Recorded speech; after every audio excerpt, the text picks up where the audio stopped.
কয়েক মাস পর টানেল যুগে প্রবেশ করবে বাংলাদেশ। চট্টগ্রামে কর্ণফুলী নদীর তলদেশে নির্মাণাধীন বঙ্গবন্ধু শেখ মুজিবুর রহমান টানেলের কাজ ইতিমধ্যে 96.5% শেষ হয়েছে।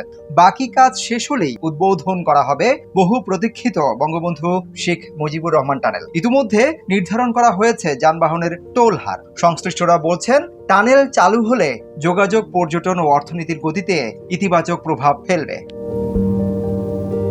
চট্টগ্রামের কর্ণফুলী নদীতে নির্মাণ করা হচ্ছে বঙ্গবন্ধু শেখ মুজিবুর রহমান টানেল। টানেলটি নির্মাণে খরচ হচ্ছে 10,374 কোটি টাকা। নদীর 40 মিটার গভীরে নির্মাণ করা হচ্ছে বঙ্গবন্ধু টানেল। এর দৈর্ঘ্য 3.4 কিলোমিটার। দুই পাড়ের সংযোগ সড়ক মিলিয়ে টানেলের দৈর্ঘ্য মোট 9.33 কিলোমিটার।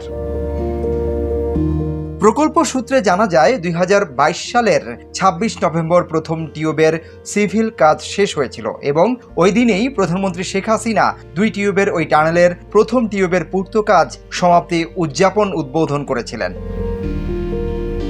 প্রকল্পের অংশ হিসেবে প্রধান বন্দরনগরী এবং কর্ণফুলী নদীর পশ্চিম পাশকে নদীর পূর্ব দিকে এবং আনোয়ারা উপজেলার সঙ্গে যুক্ত করে মোট 740 মিটার দৈর্ঘ্যের সেতু নির্মাণ করা হয়েছে।